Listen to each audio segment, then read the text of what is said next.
मैं अपने चैम्बर में बैठकर मेज पर रखी फाइलों को निपटा रहा था। उसी समय नरेश एक रौबदार मूछ वाले व्यक्ति के साथ कमरे में घुसा। लंबा कद और घुंघराले बालों वाले उस व्यक्ति की उम्र कोई 40 साल के आसपास की लग रही थी। चेहरे से परेशान उस व्यक्ति का परिचय नरेश ने कराया। यह कैलाश जी है, गुजराती होटल के मैनेजर। इनके मकान मालिक ने इनका सारा सामान घर से निकालकर सड़क के किनारे रखवा दिया है। बेचारे बहुत मुसीबत में हैं। सर, इनकी मदद कर दे। इन्होंने मकान का भाड़ा नहीं दिया होगा। अजी, किराया तो मैं पहली तारीख की शाम को एडवांस में ही दे देता हूँ। अपन मर्द आदमी है, किसी का उधार नहीं रखते। तो फिर उसकी बहन या लड़की को छेड़ा होगा। सर, इस उम्र में किसी की बहन या लड़की को क्यों छेड़ेंगे? कैलाश बोला, मैं पिछले 10 सालों से उसका किराएदार हूँ।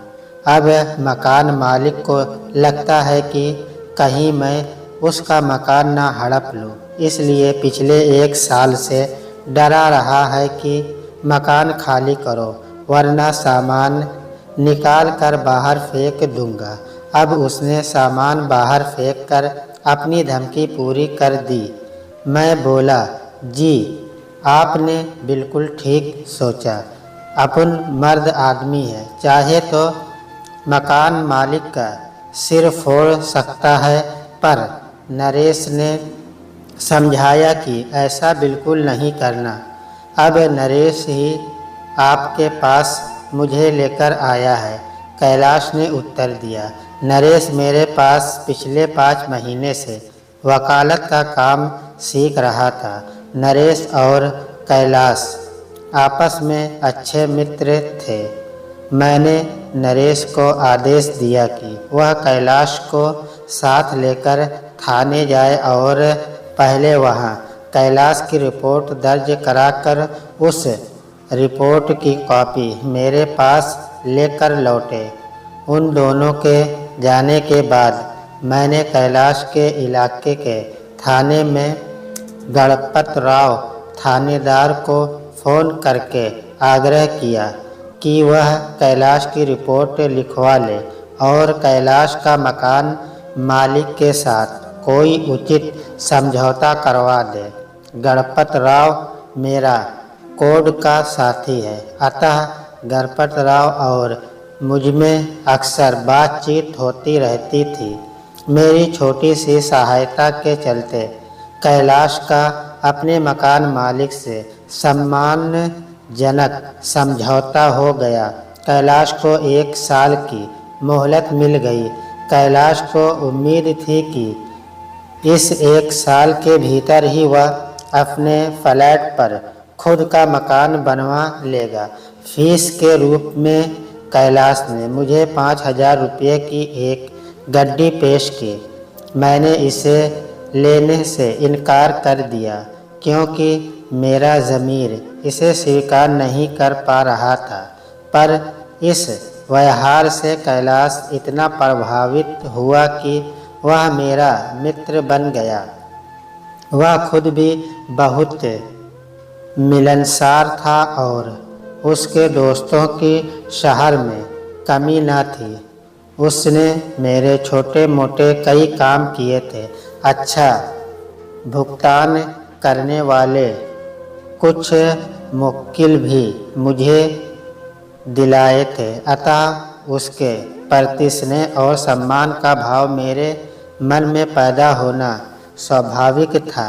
कैलाश की यह एक बात मुझे बहुत चुभती थी। वह हर बात छिड़ने पर कहता था, अपन मर्द आदमी है, किसी का उधार नहीं रखता। शायद इस तरह का संवाद बोलना उसका तकिया कलाम बन चुका था। उसका यह तकिया कलाम सुनते सुनते मैं अब तंग आ चुका था। अतः एक दिन जब कैलाश ने यही संवाद दोहराया तो मैं मुस्कुराते हुए बोला, क्या तुम भाभी जी के सामने भी इसी तरह का संवाद बोलकर अपनी मर्दानगी दिखाते रहते हो।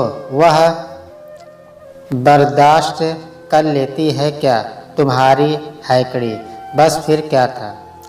कैलाश चालू हो गया, बोला, अरे तुम्हारी भाभी क्या कर लेगी?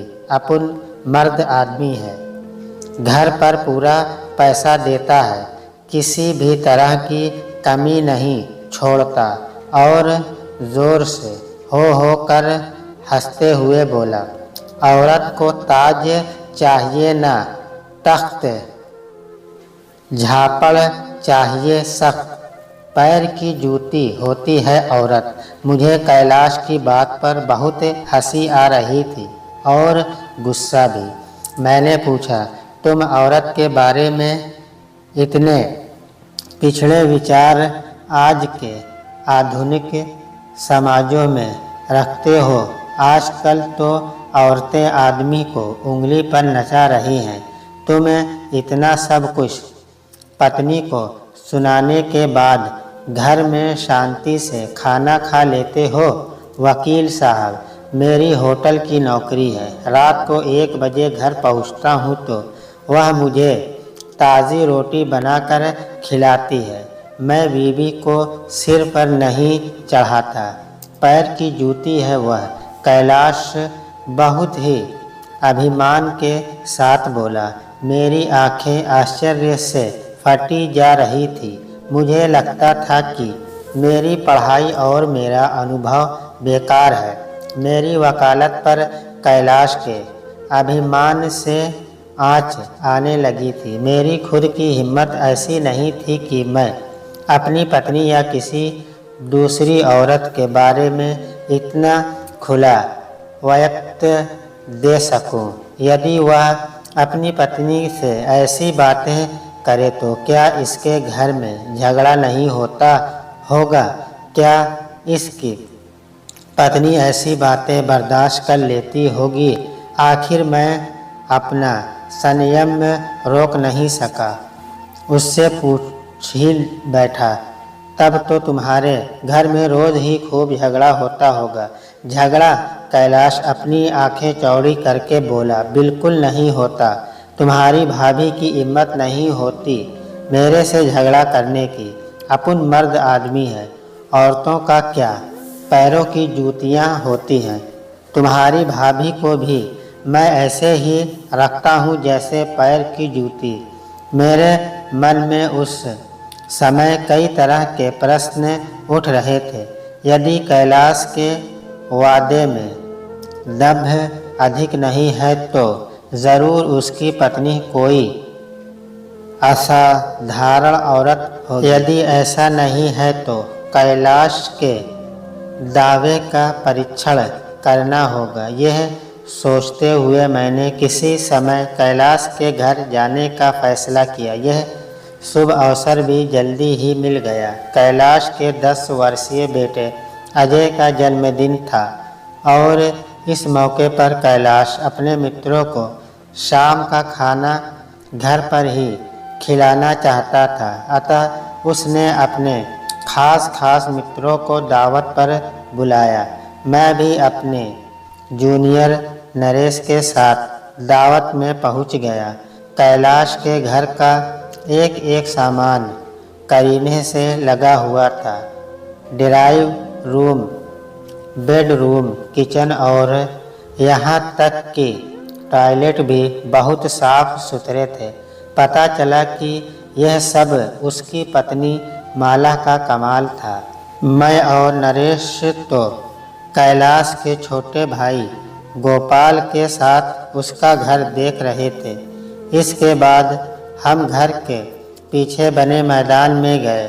वहाँ एक शानदार शामियाना लगा हुआ था। वहीं कैलाश और उसकी पत्नी माला आने वाले मेहमानों का स्वागत करते मिले। मैंने माला को देखा। वह 34-35 साल की उम्र में भी बहुत सुंदर लग रही थी।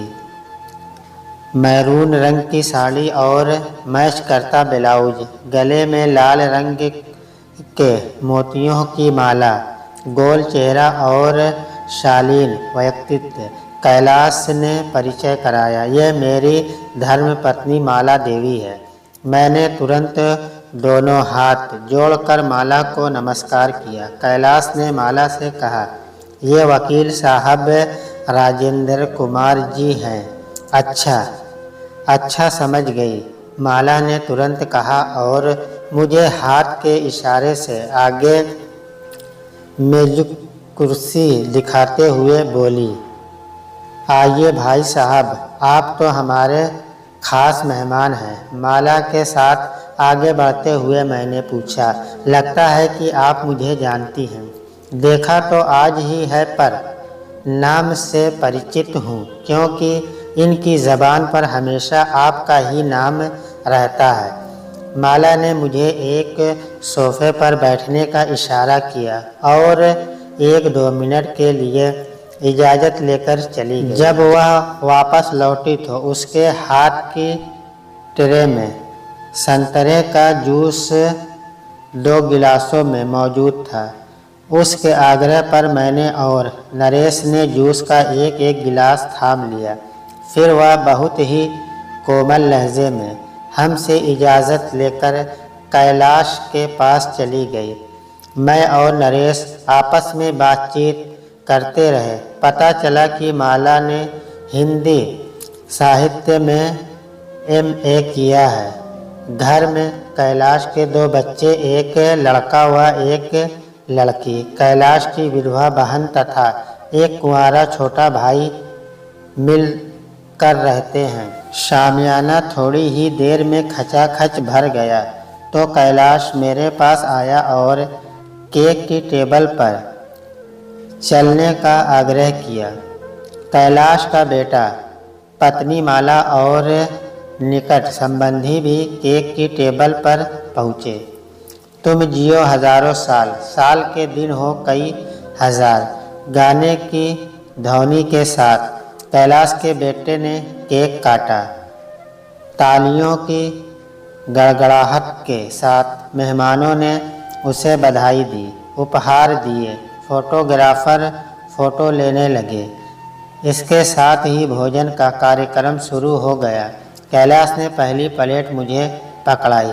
मैं प्लेट में खाना डालने लगा। तभी कैलाश को निकट संबंधियों की सेवा में जाना पड़ा।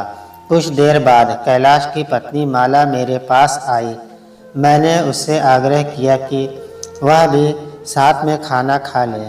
वह मुस्कुराते हुए बोली, सारे मेहमानों के बाद इनके साथ ही खाना लूँगी। आपके साथ सलाद ले लेती हूँ। और इतना कहकर उसने एक गाजर का टुकड़ा उठा लिया। मैंने भी उसी मुस्कुराहट के साथ उत्तर दिया, हाँ, आप अपने पति के साथ ही खाना। मेरे साथ सलाद लेने के लिए आपका बहुत बहुत धन्यवाद। लगता है कि उम्र के इस मोड़ पर भी आप अपने पति को बहुत चाहती हैं। बढ़ती उम्र के साथ तो पति पत्नी के बीच प्यार भी बढ़ना चाहिए ना। माला बोली, आप दिल से कह रहे हैं या असलियत कुछ और है? भाई साहब, आपके मन में कोई शंका हो तो साफ साफ बताइए ना। पहेलियाँ क्यों बूझ रहे हैं?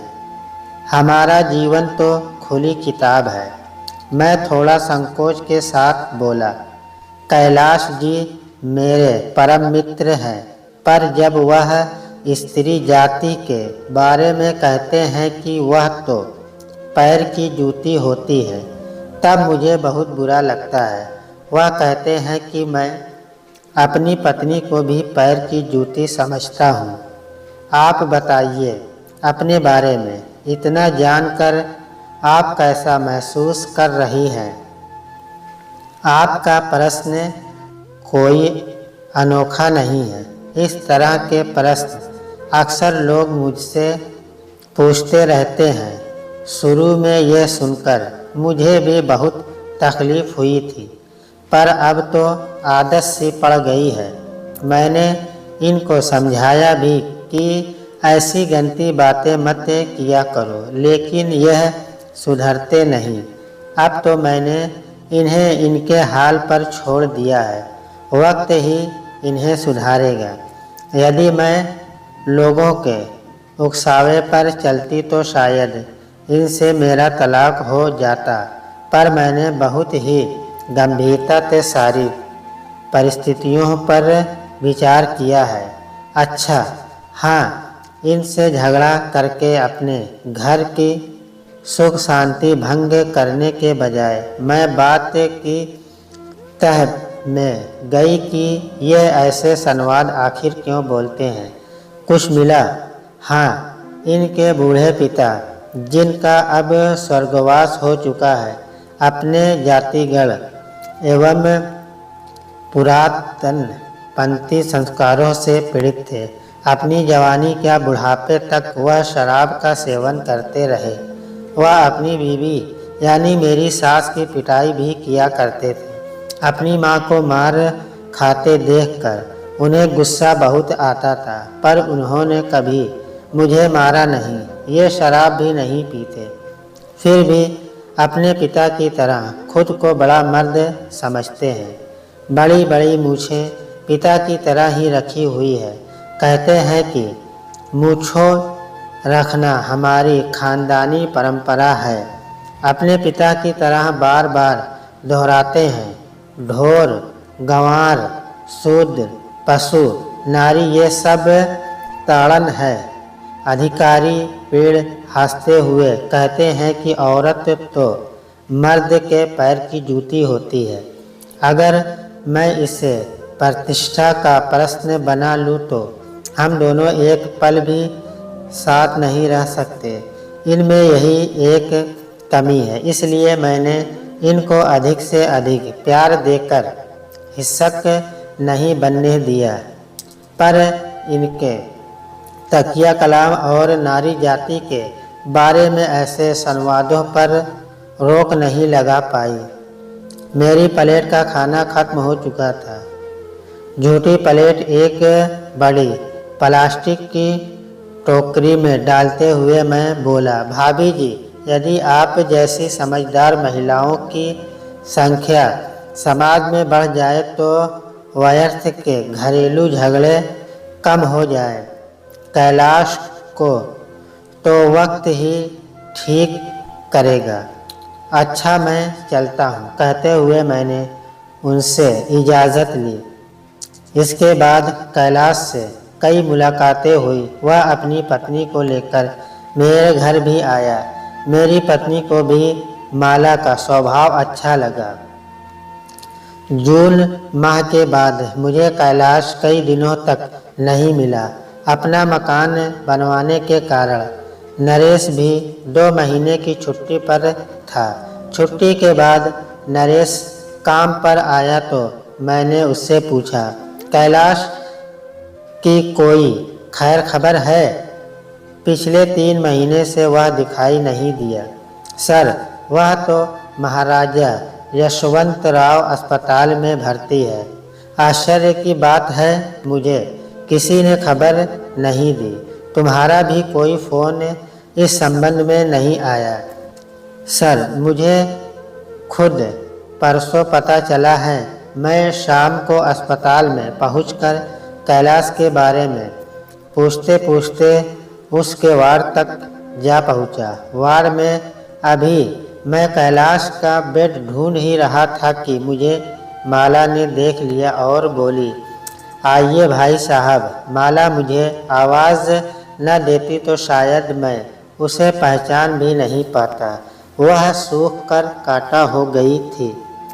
उसके गोरे गाल किशमिश की तरह चिपक गए थे। मैंने आश्चर्य से पूछा, अरे तुम इतनी बीमार कैसे हो गई? मैंने तो सुना था कि कैलाश जी बीमार है। आपने ठीक सुना था भाई साहब, मैं नहीं, आपके भाई बीमार हैं। देखिए, वह पड़े हैं पलंग पर, लेकिन अब पहले से बहुत ठीक है। मुझे देखकर कैलाश पलंग पर ही उठ बैठा। मैं स्टूल खींचकर उसके पास बैठ गया। क्या हो गया था कैलाश, तुमने यह? माला ने तो कोई सूचना भी नहीं भेजी। क्या तुम लोगों के लिए मैं इतना गैर हो गया? कैलाश को कमज़ोर हालत में देखकर मैंने शिकायत की। कैलाश की पीठ के पीछे बड़ा सा तकिया लगाते हुए माला बोली, भाई साहब, अभी तक तो हम लोग ही इन्हें संभाल रहे हैं। यदि कोई कठिनाई आती तो आपके पास ही आते। इन्हें पीलिया हो गया था। इनका ना तो कोई खाने का समय है और ना ही सोने का। लीवर पर तो असर पड़ता ही था। पीलिया का इलाज चल रहा था कि इन्हें टाइफाइड हो गया। अब इन्हें आवश्यक रूप से बिस्तर पर आराम करना पड़ रहा है। यह कहते हुए माला को हंसी आ गई। मुझे लग रहा था कि मेरे पहुंचने से इन दोनों को बहुत राहत मिली थी। अतः माला के उदास चेहरे पर भी बहुत दिनों बाद हंसी की रेखा फूटी होगी। कैलाश भी मुस्कुराया और बोला, वकील साहब, यह मेरी सेवा करते करते खुद बीमार हो गई है। इसने मुझे मरने से बचा लिया है। बहन और रिश्तेदार तो आते जाते रहते थे, पर माला मुझे छोड़कर एक पल के लिए भी घर नहीं गई। अरे आप कम बोलो ना, डॉक्टर ने ज़्यादा बोलने के लिए मना किया है। माला ने कैलाश को रोका। कैलाश रुका नहीं, बोलता रहा। मैं बुखार में चीखता चिल्लाता था, माला पर अपना गुस्सा उतारता था, पर यह औरत ठंडे पानी की पट्टियाँ मेरे सिर और बदन पर रखते हुए हर समय मुझे बच्चा मानकर दिलासा देती रहती थी। मैं इसका यह कर्ज इस जीवन में उतार नहीं पाऊंगा। इतना बताते बताते कैलाश की आंखों में आंसू आ गए थे। वह एक पल को रुककर बोला, यह कब जागती थी और कब सोती थी मुझे नहीं पता, लेकिन जब भी रात में मेरी आँख खुलती भी तो यह मेरी सेवा करते मिलती। मेरे कारण देखो इसका शरीर कितना कमज़ोर हो गया है। यह ठीक हो गए। अब घर जाने पर मैं भी अपने आप ठीक हो जाऊंगी। माला बोली, मैं अपने साथ कुछ फल लाया था। उसमें से एक संतरा निकालकर छीला और फाके कैलाश को दी। माला को भी दिया। इसके बाद हम लोग गपशप करने लगे। जब माहौल पूरी तरह से प्रसन्नता का हो गया तो मैंने कैलाश से चुटकी लेते हुए कहा, कैलाश, तुम तो कहते थे औरत पैर की जूती होती है। माला भी इसी दर्जे में आती है। अब तुम माला को महान कह रहे हो। तुम्हारी यह राय सचमुच बदल गई है या सिर्फ अस्पताल तक सीमित है? आप वकील साहब सुधरेंगे नहीं। यहाँ अस्पताल में भी अपनी वकालत दिखा कर रहेंगे। क्या मतलब? मैं चौंका। मतलब यह है कि आप मेरे गुनाहों को सबके सामने कबूलने के लिए कहेंगे। मेरी ओर से कोई ज़ोर ज़बरदस्ती नहीं है। मुजरिम भी तुम खुद हो और यह अदालत भी तुम्हारी है। जो मर्जी में आए फैसला लिख लो। अगर ऐसी बात है तो वकील साहब मेरा फैसला भी सुन लो। मैं अपने दंभ और झूठे घमंड के कारण औरत को पैर की जूती कहता था। अब ज़माना बदल गया है। कई मामलों में औरत आदमी से आगे निकल गई है। उसे सलाम करना होगा। उसका स्थान पैरों पर नहीं, दिल और माथे पर है।